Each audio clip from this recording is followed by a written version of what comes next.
This is what nearly 7 years of war in Syria looks like. Hospitals, schools and homes reduced to rubble. The cost of rebuilding seems unimaginable. Estimates range from $100 billion to $350 billion, with some running even as high as $1 trillion. The UN says the hardest hit areas have been residential, followed by industrial, electrical and water, and finally agricultural. The question now is, where will all these funds come from?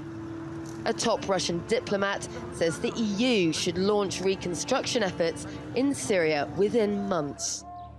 Vladimir Chizhov, Russia's representative to the EU, said European states would bear the responsibility if they failed to recognise that it was high time to back a programme likely to cost dozens of billions of euros. The EU says its members are already by far the largest donors of Syrian relief. They say they've so far allocated more than $13 billion in humanitarian and development assistance. But as discussions of rebuilding continue, Syrian regime and Russian airstrikes are still taking place. We are building, and we will rebuild again and again, whether the regime and its allies are pleased or not. We are staying here despite the bombings. How much the EU will contribute to fund Syrian reconstruction, or whether at all, is slated to be decided at a conference on Syria in Brussels later this year.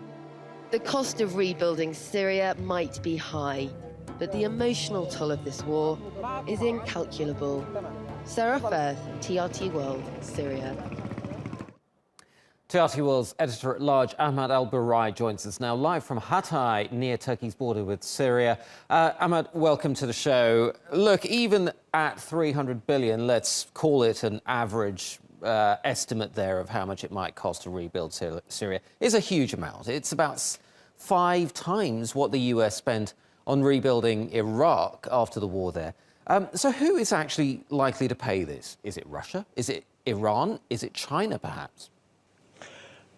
Well, according to the UN, at the very early stages, it said it's going to need like at least 30 years to repair what has been destroyed in Syria since the beginning of this war in 2011, and it will take longer to get Syria back on track. Now, this amount of 300 billion, more or less, is going to be paid by somebody, but the problem is there is a minimal appetite in the US to do any reconstruction, especially after Rex Tillerson spoke about their intention of no business into reconstruction, mainly after the scandals in Iraq and in Afghanistan.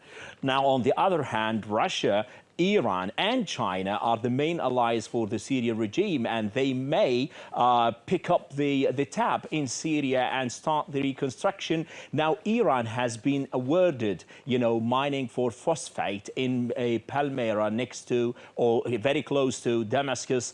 But the Iranians are there and they're competing on more resources on the ground. Now, Syria doesn't have that much of resources for these kind of international investors to be more involved and heavily involved. So I think it's basically going to be Iran, basically not because of the return on investment is going to be in terms of capital, but also in terms of more influence, political influence on the ground. Now, China also has sounded pretty keen to jump in on some of these contracts that might come up as the reconstruction gets underway. What's in it for China?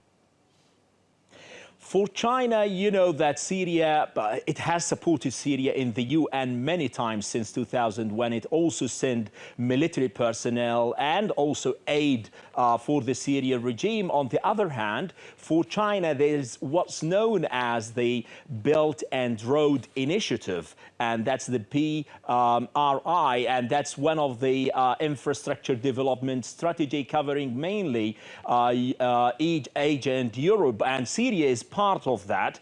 And for China as well, it has a good history in terms of the reconstruction after civil wars. We all remember after the end of the civil war in Angola in 2002, China started projects over there. And I think that's why it is mainly interested in this geopolitical interest in the region. Ahmad El Barai, near the Turkish-Syria border in Hatay, thank you very much indeed.